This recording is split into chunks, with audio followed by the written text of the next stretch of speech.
It's really unbelievable. It's been 2 years. Mm-hmm. It's hard to believe. Yeah. But we all look good. Oh, Muscle flex. Come on. We all look good. There it is.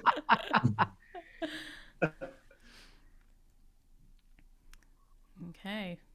It's good to see everybody. Mm-hmm. Yeah. To kind of be able to sit down and take a break from busy life and just be able to talk again. Mhm.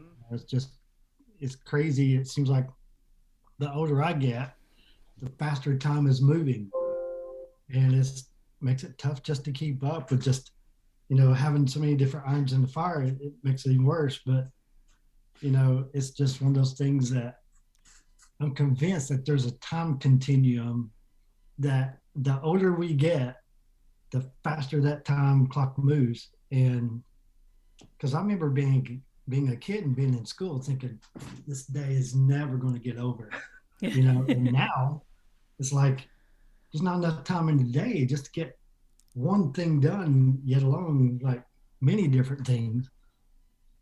Yep. Yeah. I agree. And these last 2 years, it went fast. Yeah, Fast. definitely. Mhm.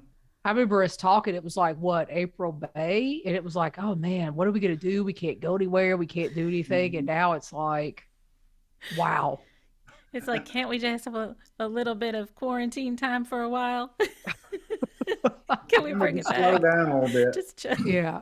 Well, I think it's kind of funny that, whenever COVID initially hit, they were saying 14 days quarantine, no exceptions. Now Mhm. it's 5 days, especially if you're, Well, especially if you're in medical. If you're in yeah. medical, they can't do without you anymore in 5 days. And you still have COVID whenever, let's say you're a nurse, you still have COVID while you're Yeah. treating people Yeah. in the hospital. It's like if the people knew, if the patients knew that they were being treated by someone with COVID, they would lose their mind.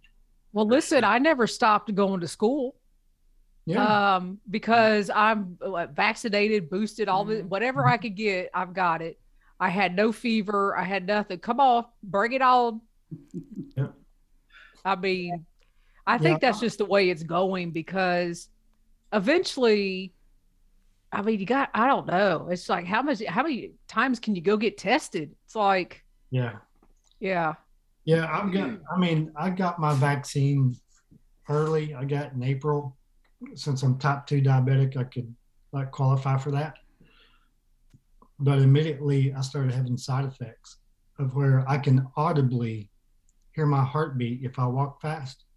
I can hear my heartbeat like someone's hitting a drum next to my head. Then if I squat down and I stand up, I'll just about pass out. still, Still, yeah, that's I haven't gotten my booster because of it. Because I mean, Mhm. I've got to I'll be going to Scotland in May, so I mean, I may be forced to do it by then. But I don't know. It makes me leery about doing anything else. That's I don't yeah, know. Mhm. It's one of those things that's like I didn't have any of those issues before. yeah, Well, I'm dealing with it. It's like, and it won't go away. And that's the frustrating part. And my doctor can't give me no explanation because we were dealing with a vaccine that was experimental, Yep. So I just yeah. got the unlucky draw that, I get to deal with this for a little bit. It'll Well, it eventually makes you go. wonder. I often questioned whether I would have gotten it in the first place. Hindsight's always 2020. I mean, it always is. And I'm like, well, was my little case of COVID because I got the vaccine? I didn't have a big case of it, or is it just like every other virus you've ever had in your life? I mean, I grew up, you blew in the, Kleenex, and if it wasn't green or yellow, off you went. I mean, Yeah. nobody, Yeah. nobody thought a thing about it. Yeah. I don't know. It's still crazy. And now I guess it's turning into an endemic or whatever it's going to be. Mhm. But I don't think for me, I'm not getting another booster. How many boosters do we need? They come out with, I, I heard a report the other day, which I don't watch the news. That's funny. But I heard something that they were going to be like, you already needed another booster, depending on the brand of vaccine that you got. Depends on whether you need a booster and then how often do you need a booster. Yeah. Whether you need this variant booster. It's going to be just like the flu. Every year they say you need a booster to combat, that flu, but I don't know. Yeah, I think the flu shot will eventually take over. It'll be a flu COVID shot or a flu COVID booster. That would make sense. Yeah. I don't know. I just think in public education, I'm doomed. It's like it's inevitable. I mean, the kids, it's not that they don't care, but they don't care. It doesn't affect, they don't see COVID as we do. A 15, 16-year-old doesn't see COVID as we do. They just want to make out with their boyfriend. You know what I mean? They're not interested. Yeah, they're like little incubators, like just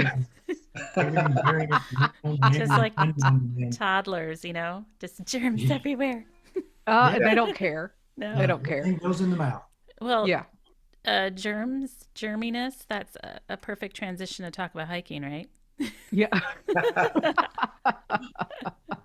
God made dirt don't hurt. I was about to say, some thru hikers are the same way. I mean, think about how many thru hikers on the AT end up with the neurovirus before they get to the Smokies. Absolutely. Yeah. And I think this is the year that coronavirus will go up the trail. Yeah. Oh, coronavirus and the norovirus. That's not a good combination. Omicron will go up the trail. But you know what? It's a cold. Yeah. I got a really bad cold. And I was like, this is not normal. You just kind of wait. I just kind of woke up with it. Well, isn't COVID supposed to be like a kind of cold type virus?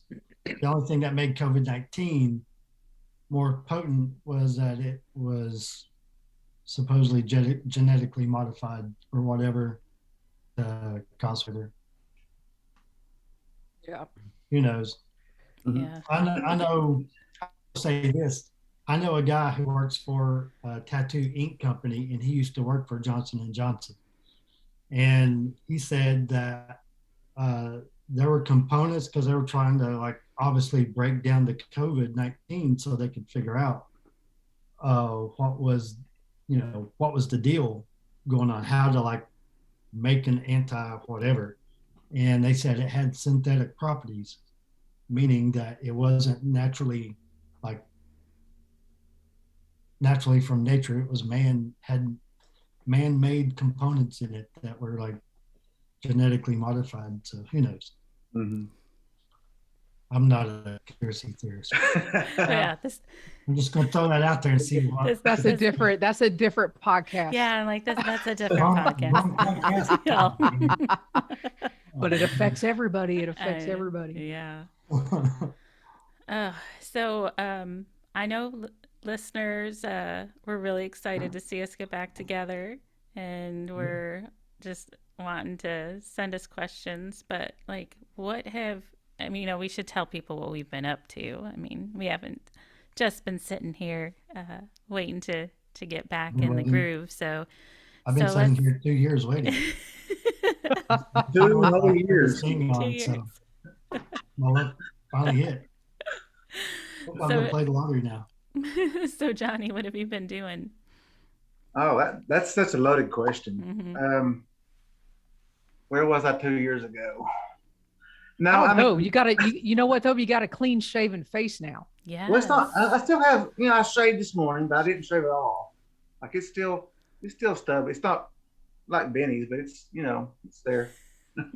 I'm still working on it though. I can't grow. Look, I have no hair on my arms, none on my chest, none on my legs. I'm fine with that. It's okay. I through hiked the Foothills Trail while we were away. I think it was summer before last. I started a second Smokies map, but this one's going to be very leisure. No rush on that one. No, I'm not even making it a priority. It's just go hike today. I'm gonna go hike this trail. No big deal. been hitting the gym a lot lately, and it's been cold. I haven't hit the weights in years, and I started back weightlifting back in November. Um, I don't like weights. I'm a cardio guy. I love running, hiking, anything with cardio. I love cycling. Weights, no, but weights are working for me, so I'm going to continue those. Um, gosh, I have a few things possibly planned for this summer. I guess we'll just have to see what happens with work schedules, projects, and make it all fit in. Yeah. And so, Benny, I know you mentioned Scotland that was coming up, so you already kind of gave us a peek that you got some stuff in the pipeline. And what shirt are you wearing? I am wearing the Responsible Stewardship Public Land shirt. It's one of the new designs for this year, kind of kicking off the whole website deal and all that.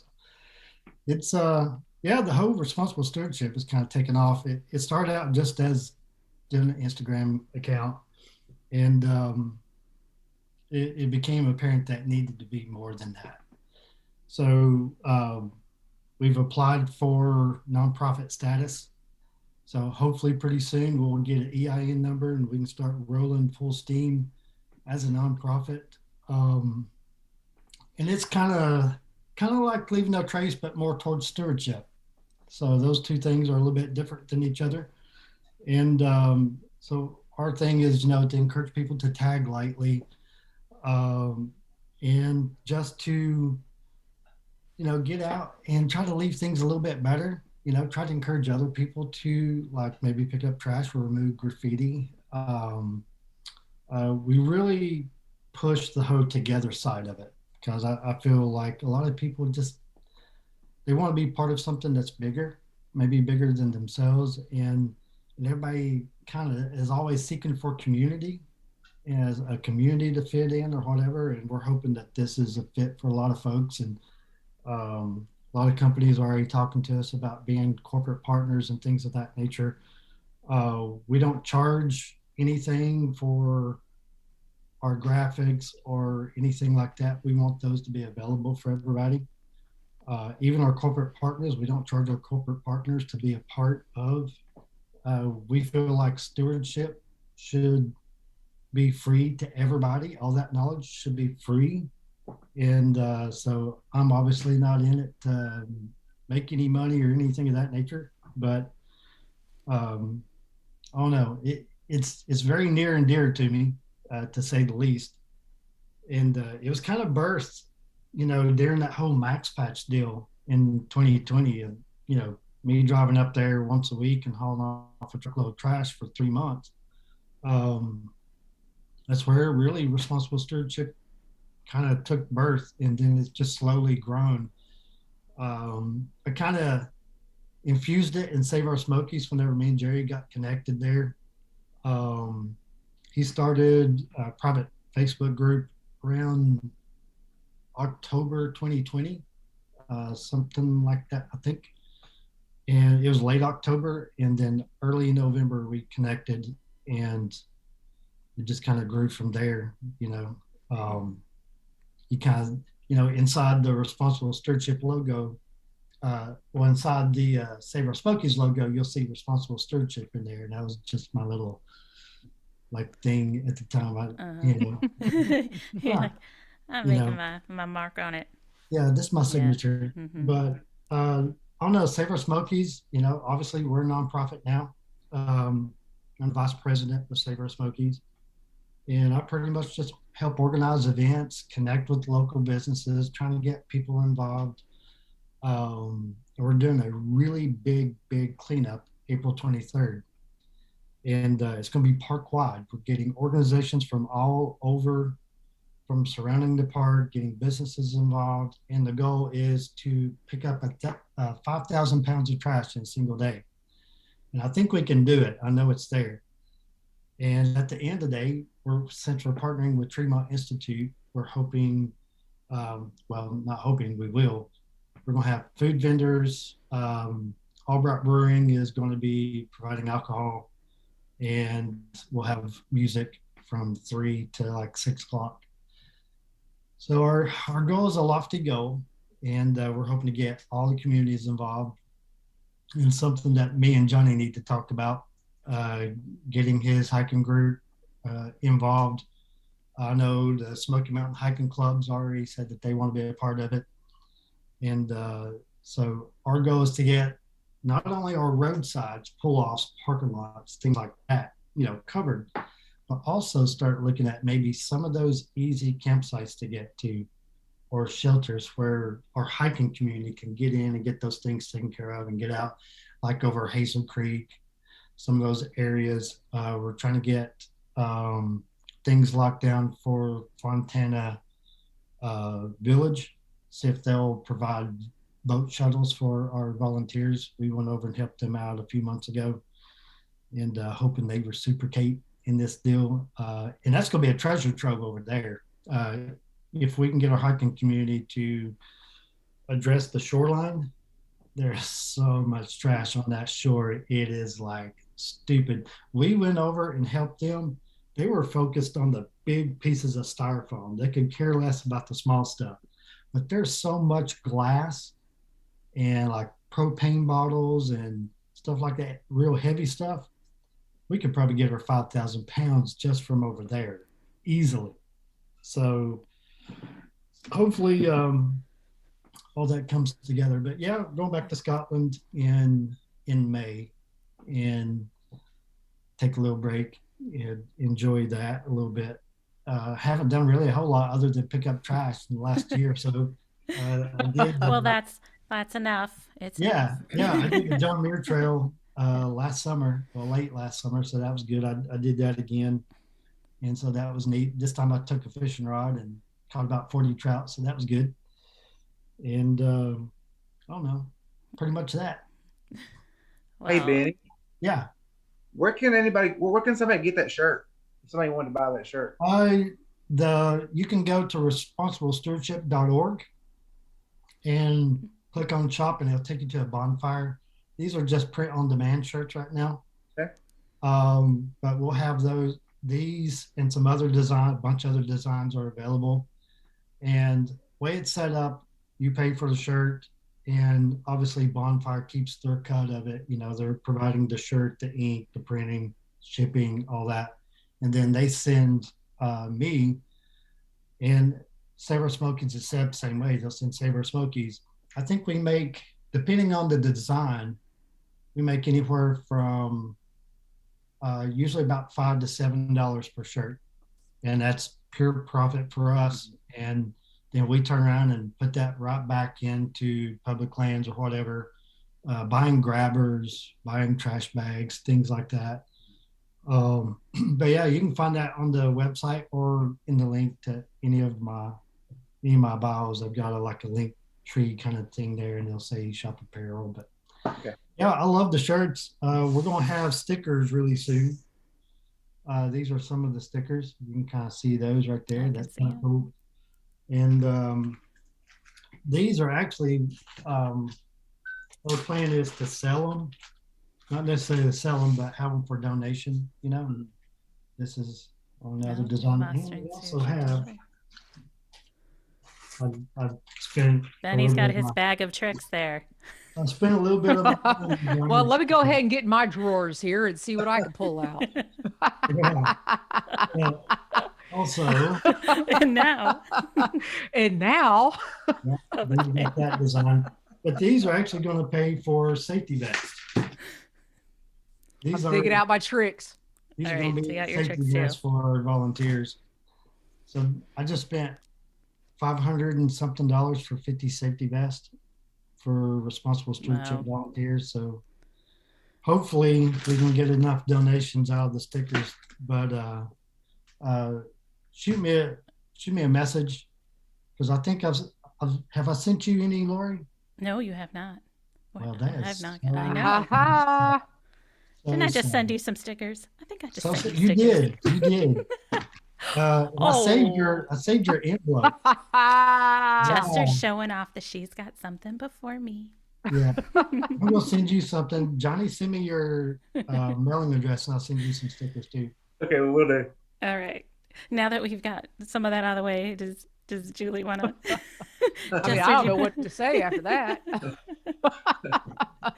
We know you got lots of stuff going on. You've been doing hiker safety and Yeah, I don't too much going on really. Mountains to Sea Trail. You're on the board. Is what's happened. What? So. Like, there's so much.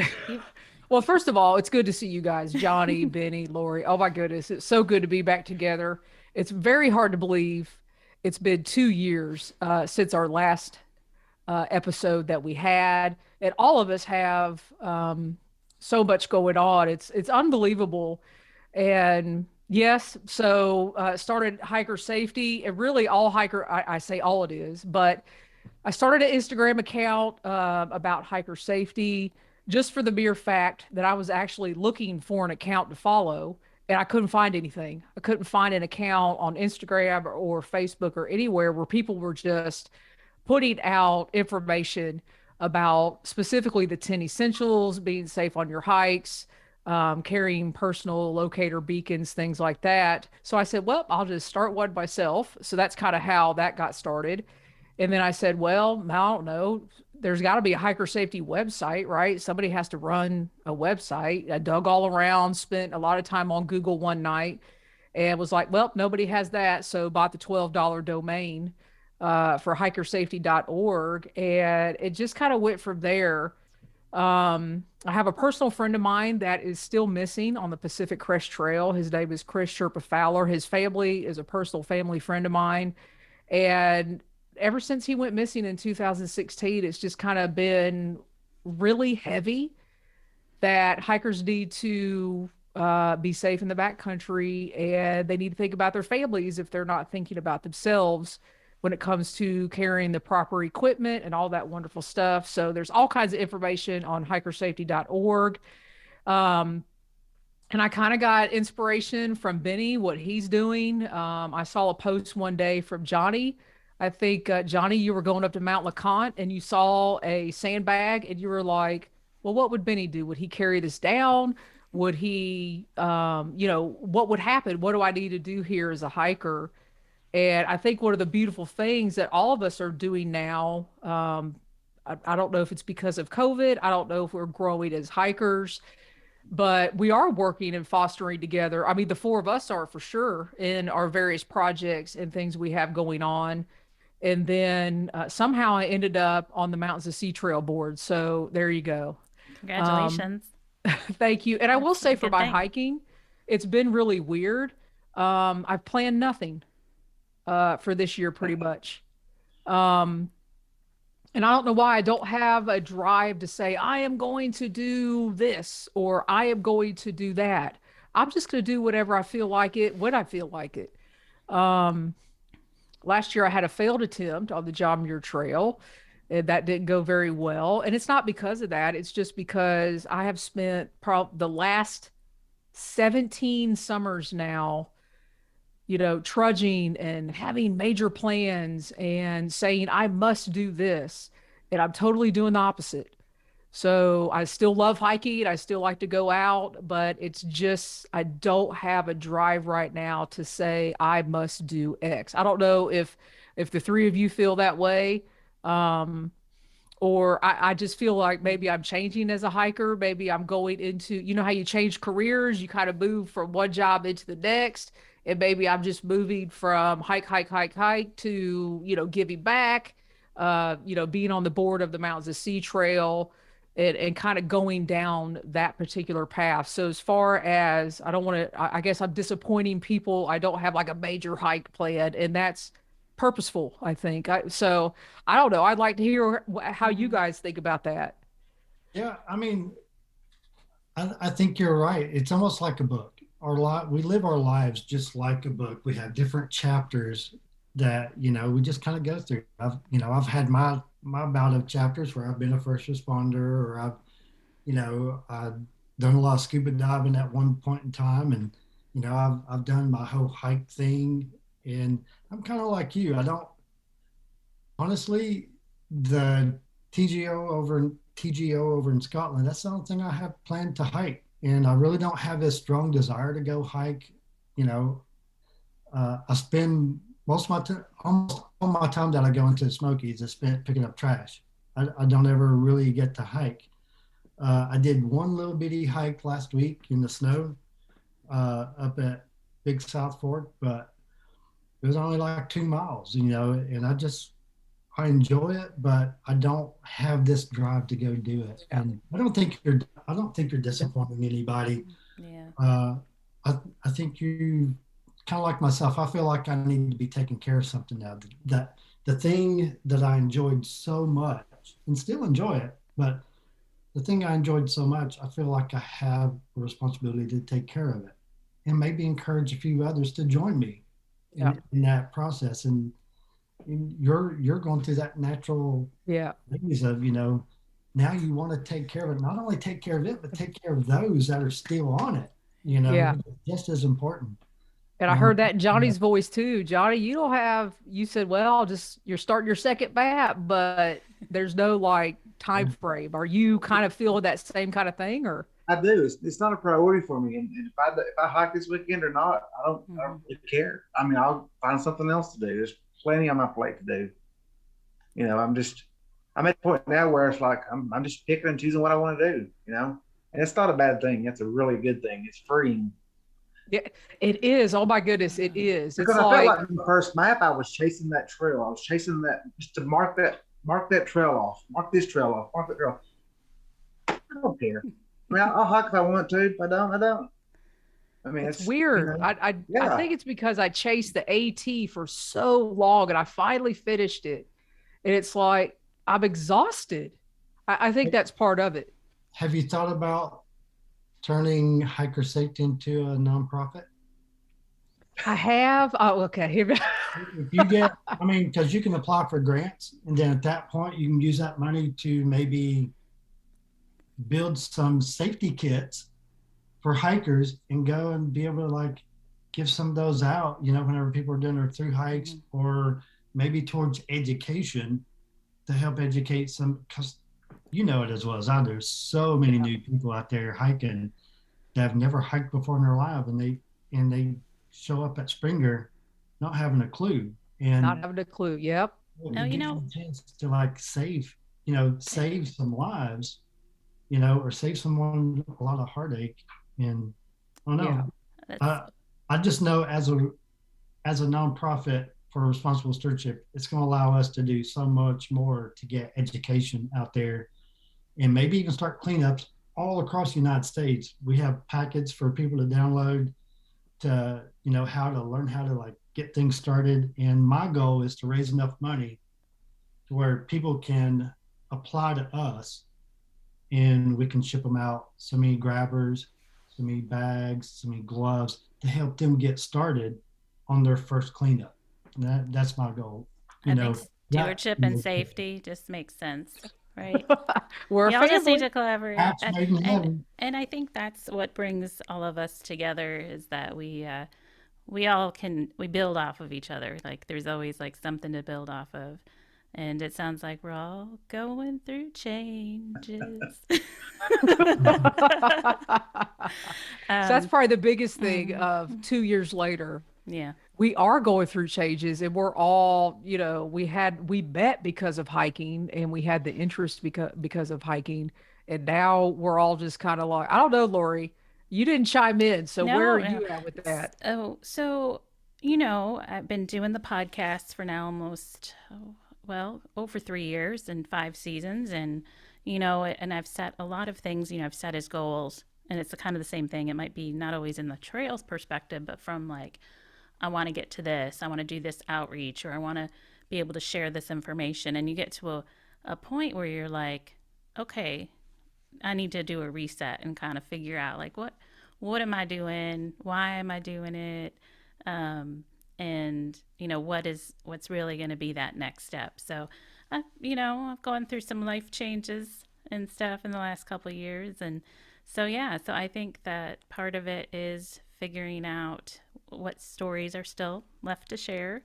And then, you know, what's my own story too, because we all have that. And, you know, I've been having fun, with this podcast. I'm on hiatus and doing some more episodes next month. And just like, I did some hats and some, pins and just fun little things to like get the word out, and stickers and stuff like that. And it's been fun to like get the creative side. I even was like, hey, Benny, I want to do a magazine again. Let me do something for the Smokies. So it's just kind of looking at it from a collaborative community and that kind of stuff. And hopefully, I'll get on the trail too this next few weeks. So, but Yeah, It's changing. We're talking about us going through all these changes, and I just noticed, well, not that I just noticed, but it just made me think, talking about changes, I changed my whole Instagram handles and all that, gone away from and this goes back into hiking, I got away from the trail name to just using my regular name. I don't know, I've kind of gone into that whole phase of I'm turning into that curmudgeon old man. And I'm like, trail names are stupid. It's like, why would I want to do that? I don't know. I'm just getting these like things in my head. It's like, I know. It's like, man, what's so bad with my name? It's like, right. Yeah.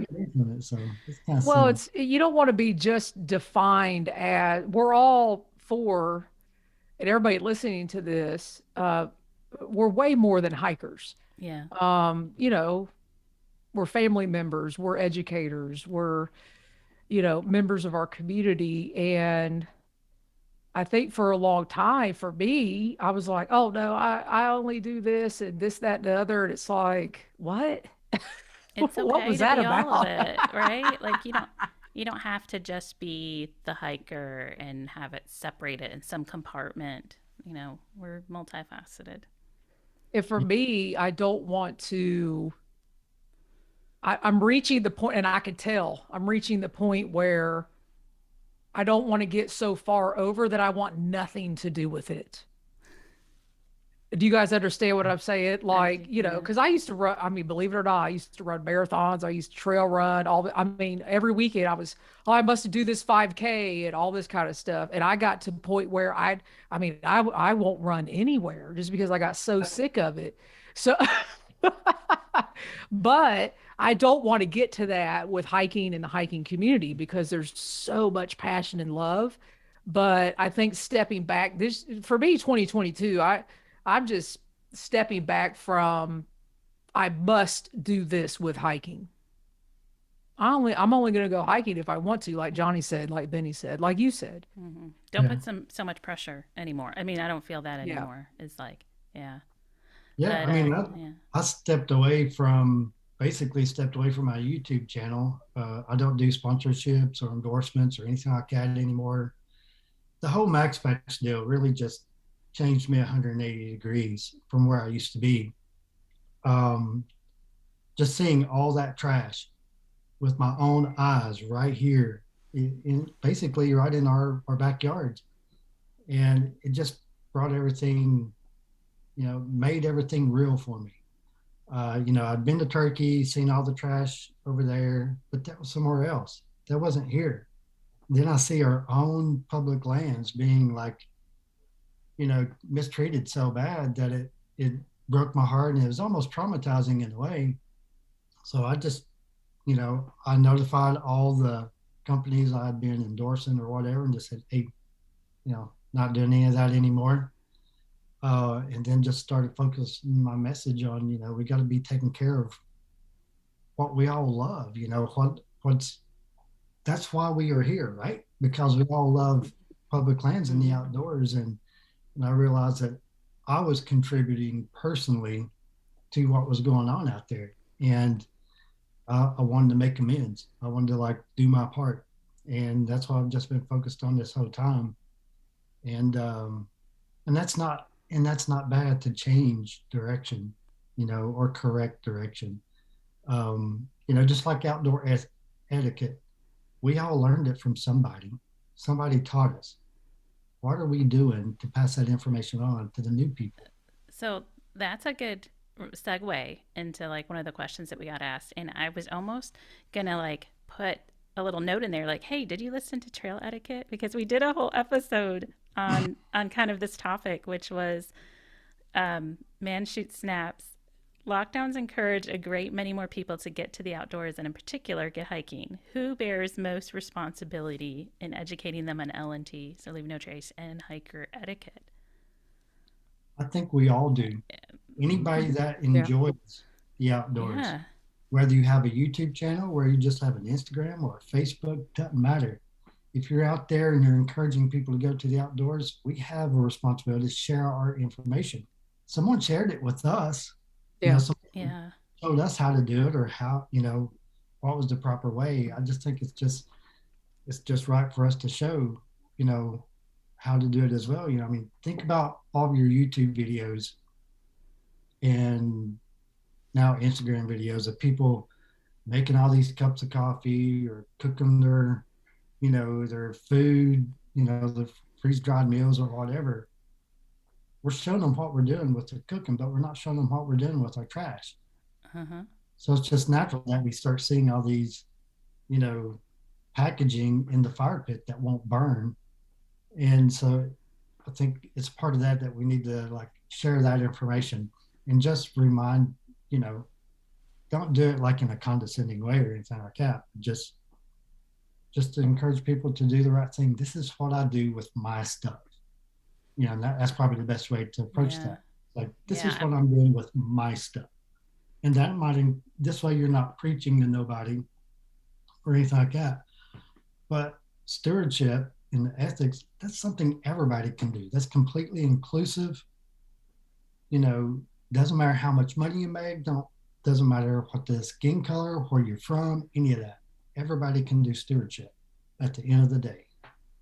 And you don't have to be in the Great Smoky Mountains National Park. You could be at your local park. You could be on a bike ride. You could be, because now I can't go anywhere without seeing garbage. In my school, I'm like, what are y'all doing? Pick up your garbage. Like, yeah. I mean, it is truly amazing how much, once your eyes are open to it, how much garbage there is like everywhere. The most common theme what we hear from volunteers that come and volunteer not only with responsible stewardship, but also Save Our Smokies. A lot of people say, I've been to Smokies a bunch, I don't ever see trash. Until they come out and they walk that road with us.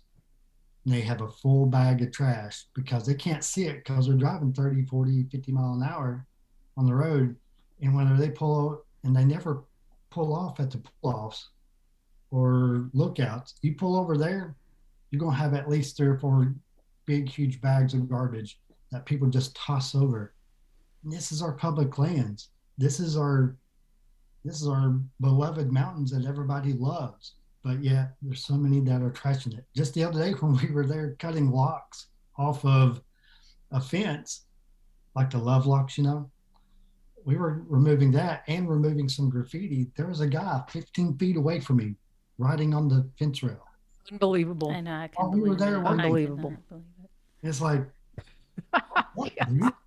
So Johnny, do you think that there's someone that bears more responsibility? I mean, the way it was worded, I guess I'm just wondering what your thoughts are. I think it's us. I mean, I think it's all of us, not just us four, but all of us. Yeah. Anybody that goes out and enjoys hiking or enjoys the Smokies or the Rockies or wherever, local park, state park, whatever, it's our responsibility. You enjoy that park, then appreciate it. And appreciate it, you give back to it. Yeah. And like Benny said earlier, once you see it, you can't unsee it ever. Yeah. Ever. You'll always see it. I can drive down 441, I see a can on the side of the road. That's in my truck. That's not counting what's on the side of the embankment that Benny knows all about. I haven't seen that, but I see the can. I'm like, once you see it, it's instilled in your mind like, why is that can there?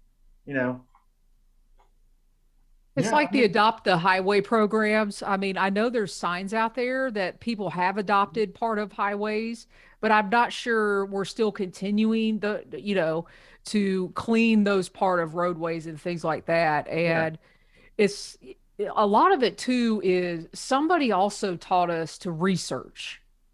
as we're doing this, and a lot of people, they do no research. For some reason, they just go. And maybe, I don't know if I just used to go and then I learned how to research various places. I learned mapping systems. I learned what to carry. And if we could even just teach, research, hey, here's responsiblestewardship.org, here's hikersafety.org, follow hiking the Smokies on the, their Facebook group. There's all kinds of information. It's like, even if we could just teach people how to research or take the time, because this day and age, everybody wants something like right this second. Yeah. Oh, I don't know how to get there. That's fine. I'll worry about it when I get there, that kind of stuff. I don't know why I'm pointing my hand like this, like I'm in the classroom, but so. Well, no, it's also the importance of understanding what's the quality of the information you're receiving, because you can find anything out there. And it's just, like, remember when we were doing papers way back in the day, you had to cite your sources, and you actually had, I mean, we learned all of those things. I don't think, today it's just, well, I saw it on the internet, so it must be true, or on Facebook or whatever. So I think it's also like, Benny, you were saying, and, kind of pointing to the right places that have solid information. Yeah. Well, and I think also outdoor companies, outdoor brands have a responsibility to pass on information to their customers, people who are buying their tents, people who are buying, or maybe even just honestly, in the Smokies, the number one item that we find in the Smokies, the number one single item is Bud Light. Bud Light cans, Bud Light bottles. It's like the 10 essentials on the back, leave no trace, I would think that, get them to put like on a quarter panel of that bottle or can, telling people to pack out, put this waste in its place or whatever, do something. Right. But, you see it all over the place, Ozark Trail, everybody, all these brands that their equipment ends up out there and then people leave it or whatever. In the end, it's obviously the user, but I think as brands, they have a responsibility just to at least make an effort to, like Mountain House, they should tell people, it should be more than a little bitty writing on their packaging. It should be like a big quarter panel saying, don't put this in the fire pit. It will not burn. That this is going to be here for a long time. So it's just things like that that's going to be a problem. Let's address it before it has a chance to become a problem. Just like the litter or graffiti or whatever, or parks are overwhelmed, under budget, understaffed, all of them across the board, all the way across. None of them can handle what they're getting, especially, Smokies infrastructure hasn't really been updated in decades. And, they see more and more people every year, and yet they can't keep the bathrooms open, this time of year. They send off, even though they are short staffed, they send part of their people home, and just makes it, really tough. They makes them even more shorthanded. It's very frustrating to see parks go through the struggle.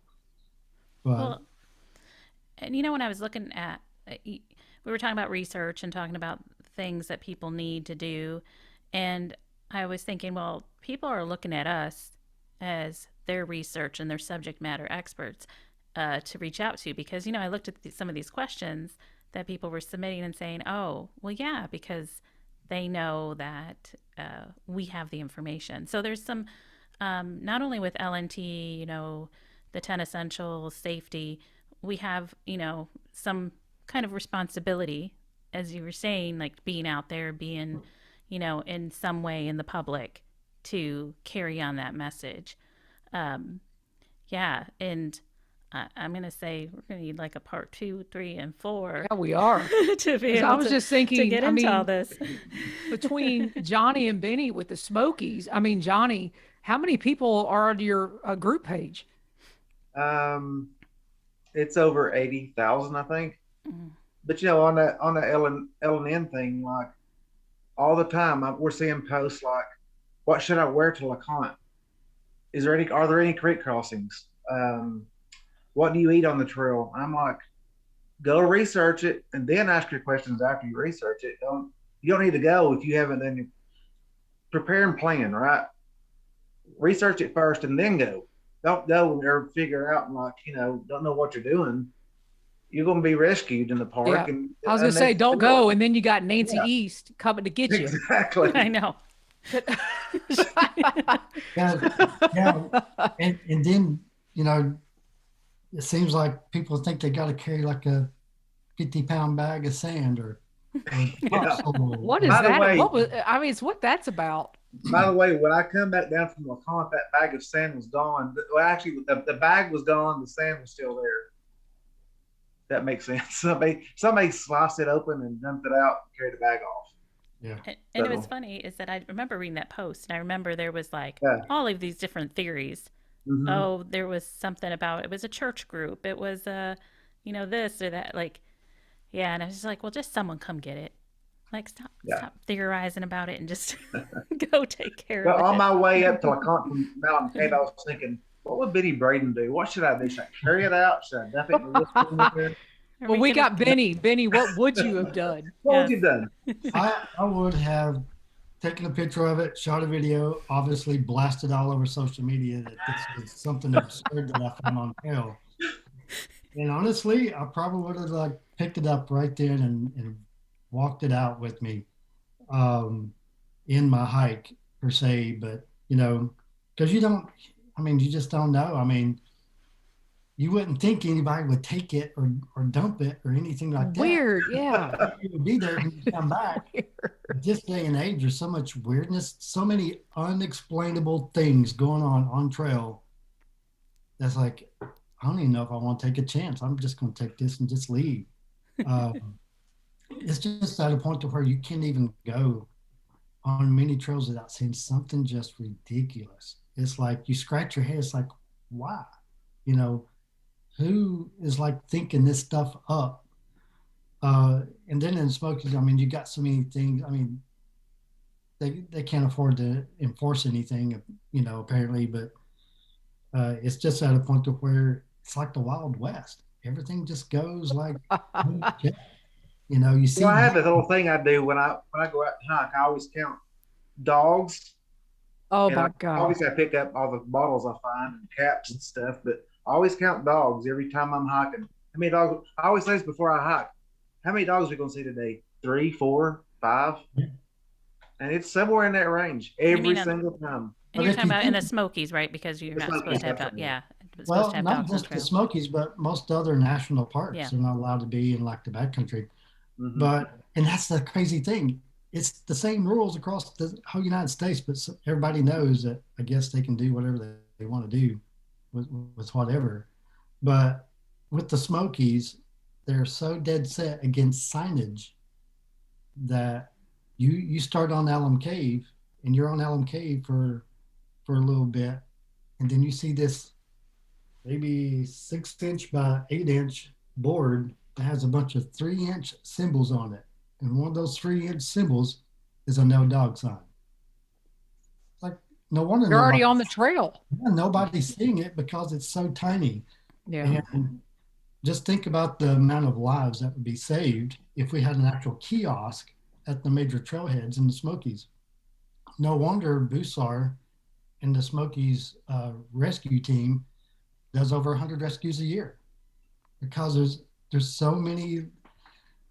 Nobody knows the elevation profile. Johnny will tell you nobody's researching the trail.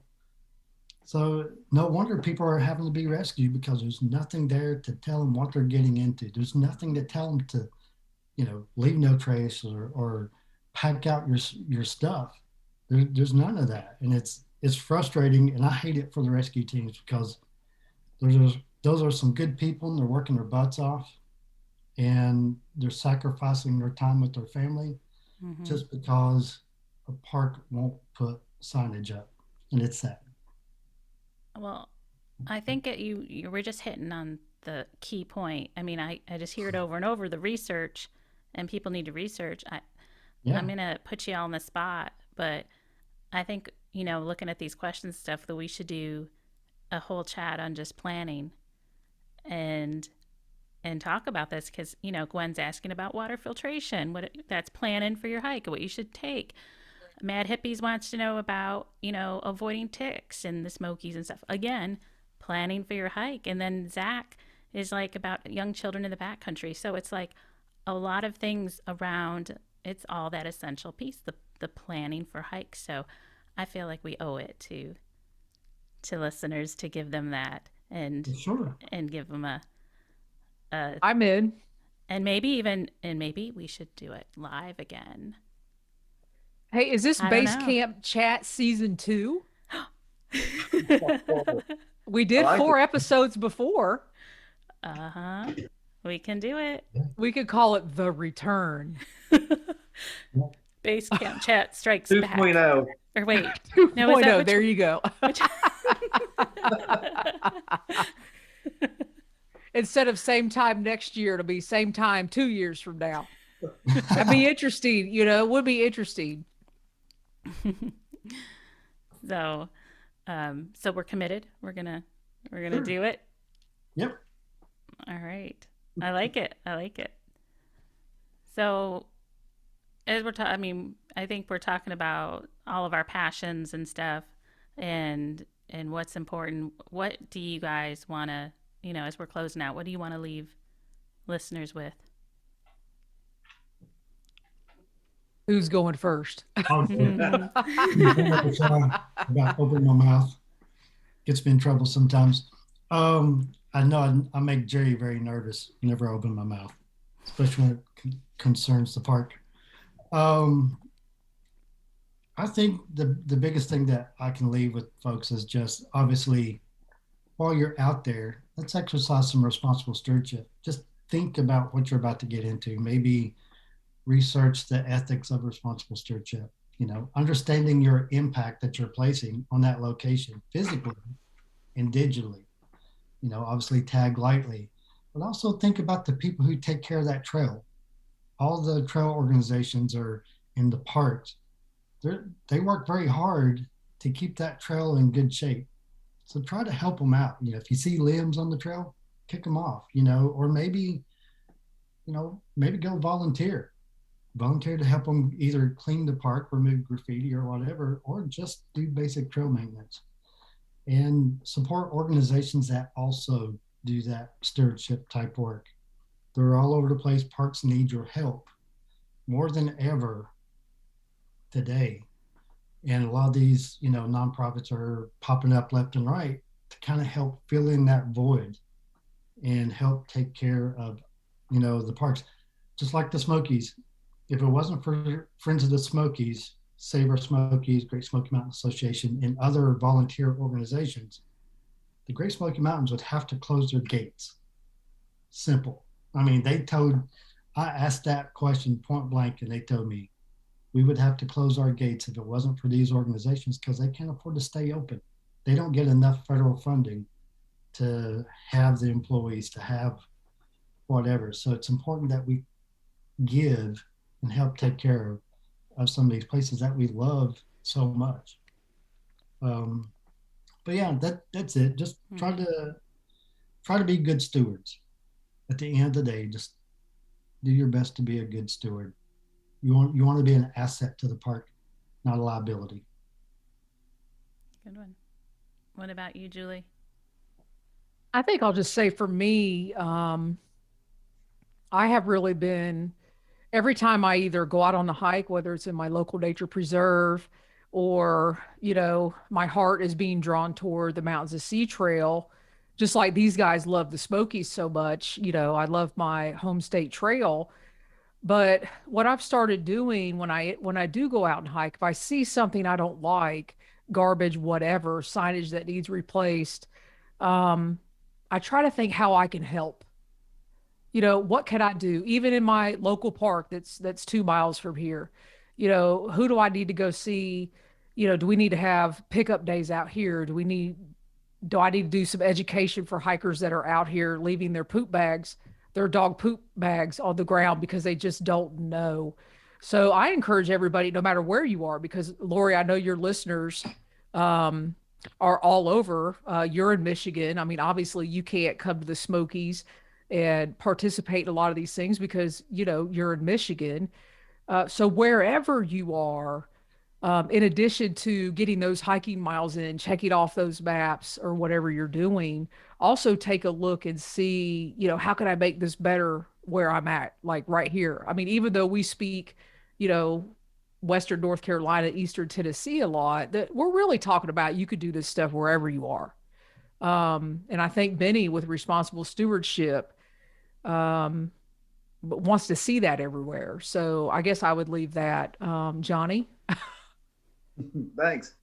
I guess I'll leave the viewers with this. If you want to go out and hike, and whether it's for a goal or for fitness, go do it. You can hike every trail in the Smokies.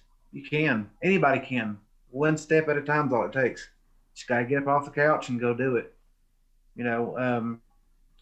But prepare and plan. Do your research first. We touched on that a little bit earlier. Just research a little bit and go do it. You can do it. And find somebody that can mentor you if you need help. Yeah. And I think, all four of us have different hiking backgrounds, but I think that's a good, way to close it, is that we're all those people that will chat with you, give you feedback, hike with you, all of those things that I think people are looking for and you don't have to, it doesn't have to be a big deal. Like, it doesn't have to be a big thing. It could be, like you said, your local nature preserve, I have a river trail right in front of me that is a concrete jungle. Basically, it's just concrete around it, and those are still in need of cleanup. So yeah, that's what I would also end with, is just look outside your window, just start there.